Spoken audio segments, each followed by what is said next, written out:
Hello, we're here in Nairobi, Kenya at AATF, African Agricultural Technology Foundation. We're excited today because we have Dr. Sylvester Oikeh, WEMA-TELA Maize Project Manager.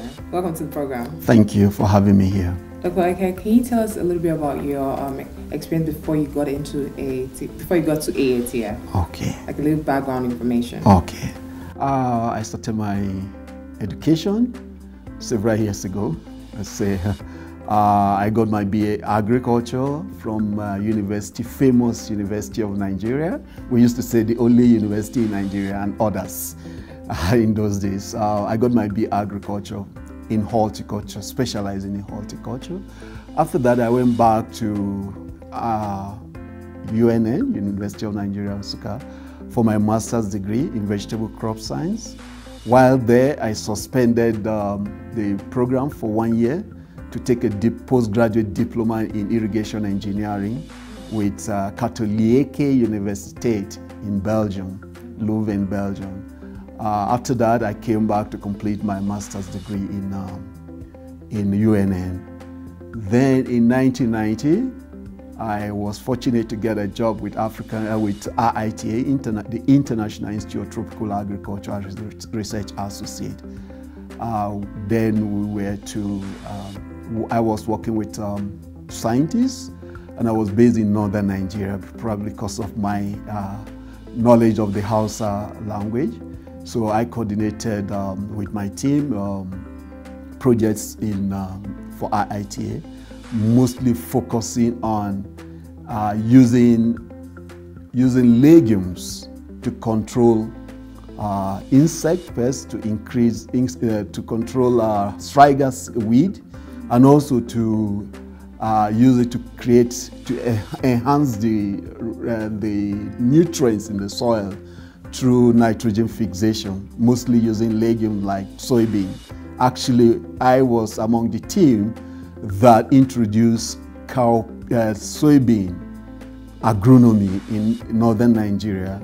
Major challenges we face in Africa is pests and diseases. Yes. And then the drought issue. Yeah, sure. Obviously, with climate change, we have a lot of drought, pests and diseases that are called like the maize armyworm. Tell us how the WEMA project is helping in addressing this issue. Okay, so when we started in 2008, the main focus was drought. And drought because it's a complex trait to breed for. It's a complex, for you to get materials, new maize varieties that can give you up to 50% higher yield than what farmers are growing. That's those ones that are not drought tolerant. 15%. It will take you 10 years, which means every year you are only increasing by 1.5%. So it's such a complex thing. So that's why we formed the partnership to see how bringing all these keys from different partner organizations, private sector, public sector, see how we can develop materials that will be drought tolerant. We had a private sector with us that, because of their desire to see Africa get out of food insecurity, but food secure, they contributed their technologies to us royalty free. What that means is that farmers will not pay for the technology fee, which other farmers in other parts of the world, advanced society or even developing countries, they have to pay. Through AATF, we were able to negotiate for that royalty free to benefit our farmers. And so that partnership was formed with the various countries. We started the development of these drought-tolerant materials. In the course of developing drought-tolerant materials, we found out that when we have materials that are drought-tolerant, the pests feed even more on it because naturally there's no greener vegetation. They prefer the maize. And so if farmers' maize is dry and due to drought, and then there's a greener one, they will come in. So the value of the drought-tolerant will reduce naturally. So we then said, okay, our technology provider, private sector, we are aware that you have not only technology for drought, you also have technology for insect protection. can we, through this partnership, can you give us technology that you have for insect protection? So they also gave that to us royalty-free. So Dr. Oikeh, what's the difference between the WEMA varieties and the regular conventional varieties? Okay. What's the benefit of the WEMA varieties? Okay. Now the WEMA varieties are bred to be drought tolerant and insect protected. Now, some of the materials in the market could be drought tolerant and insect protected. But through the partnership, we brought new skills. We brought new technology, new way of doing business. And so we developed these new drought-tolerant materials and insect-protected materials using conventional method. Those ones that we developed through conventional method, we call them drought-tego. So if you just Google and just write the word drought-tego, it will come out for you, and then you will see a lot of drought-tolerant, conventionally bred material. In comparison with the conventional seeds and the conventional maize and the WEMA maize, can you tell us what kind of percentage we're looking at in terms of losses? Here in Kenya, the impact of stem borer is very huge. Studies have shown that you could lose on average annually 12 to 13%. Which is equivalent to more than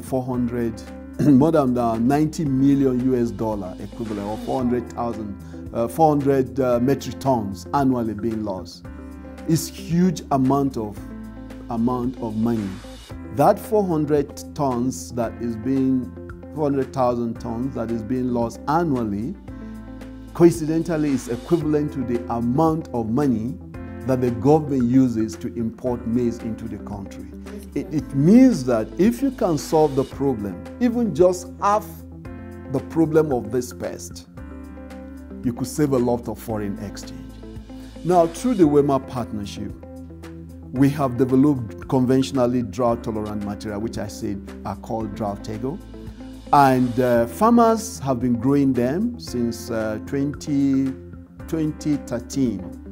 And studies of farmers growing across 70 counties, equivalent to states in Nigeria, showed that on average, farmers are making more than 50% yield advantage. And a recent adoption study carried out in Kenya here showed that of the farmers who have known about the technology, 26% within 3 years have adopted the technology. That is a record of adoption rate in the technology, agricultural technology in Africa. And the reason being the benefit farmers see from the drought-tego. We'll go back a step, we'll go back a little bit. Yeah. How do you introduce the farmers to this new produce? So what the project then did was to establish massive number of demonstration plots. These are small plots of 20 meter by 20 meter in all this agroecology or in all the counties where maize is being grown, and farmers have a feel. If you are the one in a community that has chosen as the leader of maize growing in that community, you will grow it, and all other farmers around you, you will bring them to come in and see. As they see it, they ask, where did you get the seed? You say, oh, this seed company is selling, this agro dealer is selling. And by so doing, more farmers are aware of the product and are growing it. This year alone, in 2019, the government of Kenya is projecting to allow 12.6 million bags of maize be imported. So can this variety address these issues and stop the importation? Yes, it can contribute to addressing the problem. It can contribute, but at the same time, we are also having new products coming out which are helping to protect against insect, the new bug that has come. Although when we started, the maize armyworm. When we started, the focus of the project wasn't to control for armyworm, the maize armyworm. It was stem borer, which I mentioned. It's an important pest that affects maize all over Africa, including here in Kenya, where I say a huge amount is lost annually. So, but when we did our trials, we found this bug came in 2016. In the few trials where we had the insect protection technology inserted in the maize, we found that the maize developed some resistance, not just to stem borer, also to day 4 armyworm. And the results are outstanding. It's not giving complete control as it does for stem borer. It's giving partial but highly significant control. And so those are the next generation of products we want all farmers in Africa to get so that they can help manage this new bug that has come into Africa.